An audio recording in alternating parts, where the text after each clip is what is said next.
After a stopover of nearly 4 weeks, the Velux 5 Oceans Round the World Yacht Race got underway once again today from the picturesque holiday resort of Punta del Este in Uruguay. Well, we're just here to wish the sailors a great trip. Sir Robin Knox-Johnston, the first man to ever sail solo non-stop around the world, was on hand to wave off the 4 skippers from 4 different nations, who are scrapping it out in this 8th edition of the race. Make sure you all get there. Don't get there too fast, we won't be ready for you, but just get there safely.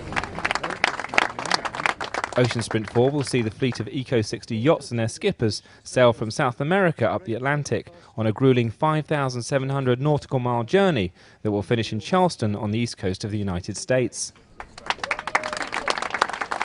Having already completed 3 challenging ocean sprints since leaving La Rochelle in France in mid-October, American Brad Van Loo has carried off a hat-trick of victories.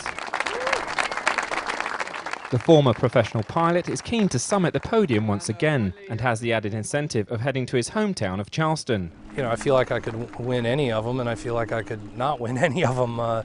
You know, I mean, the guys are everybody's getting faster and faster. The fleet's getting closer and closer, so obviously, you know, the points are still a bit up for grabs. You know, it's not a done deal yet. So, you know, Gutek's got a lot of reason to do well this leg. Chris is really excited to be in the game and has flat out said that he's, you know, focusing on me and coming after me this leg, which I think is fantastic.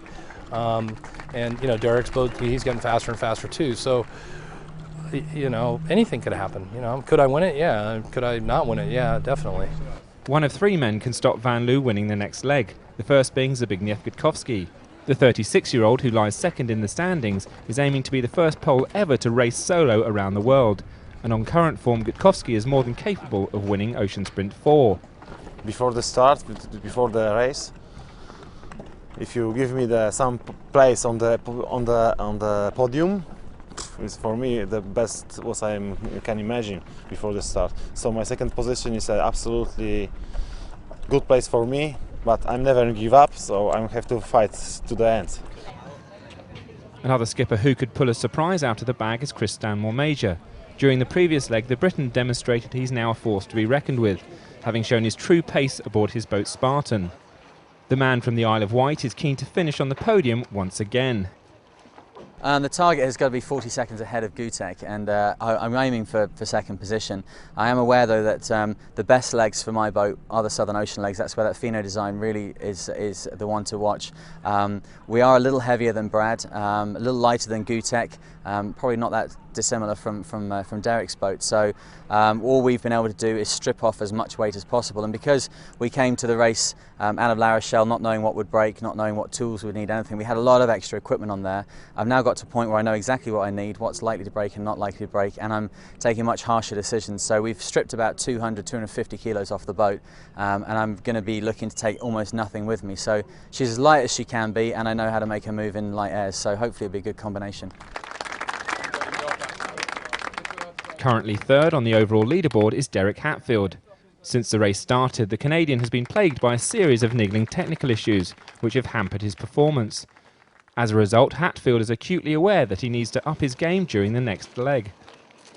Once we get on the water, we'll be pushing hard, and I'm sure Brad sees us coming on strong as well in the back. So I think he'll be a little bit nervous, maybe not too much, but I think he'll be a little nervous looking over his shoulder at the 3 of us and pushing harder.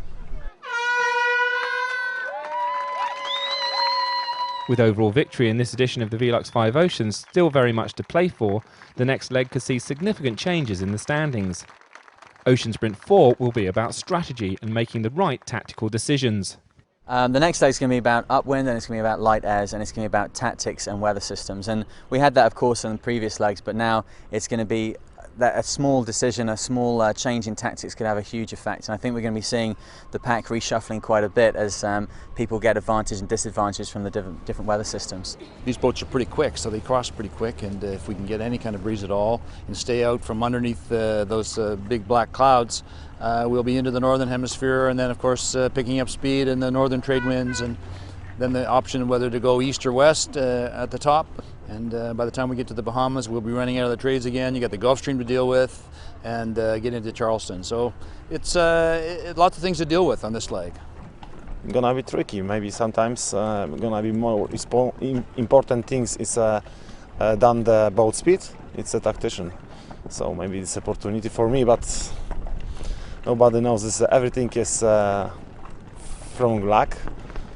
So I need luck. You know, this leg is one of those legs where if tactically you make a decision or you have something go wrong with the boat that slows you down for a period of time, it could end up that you could get a breakaway condition where one or three or two of us end up, you know, breaking away from the tail end of the fleet, or you could end up being that tail end guy in a completely different weather system where you could just watch the other guy sail away. So hopefully that won't happen. You know, so far we've had a really competitive fleet. You know, given the four of us, you know, it hasn't been a huge fleet, but it's been amazingly competitive, and I'd like for that to continue. But this leg could prove to be one where there could be a breakaway. So with all of the skippers prepared and ready for battle, the race got underway at 1 p.m. local time, just a few hundred metres away from the harbour of Punta del Este. As outlined by the competitors, Ocean Sprint 4 will undoubtedly be very tactical, but the leg will also see the introduction of an innovation from the race organisers. Stealth mode will allow each skipper to hide their position from their rivals and the public for 24 hours, perhaps encouraging some risk-taking and more radical tactics. Skippers will be able to enter stealth mode twice on the way to Charleston, but not within the opening 48 hours or within 500 miles of the finish line. It remains to be seen who gets it right and who gets it wrong. So in front of the four skippers lies the penultimate leg of the Velux 5 Oceans, which will see the race route cross the equator and head from South America to the warmer waters of the North Atlantic. The fleet of Eco 60 yachts is expected to reach the safe haven of Charleston in South Carolina in just over 3 weeks.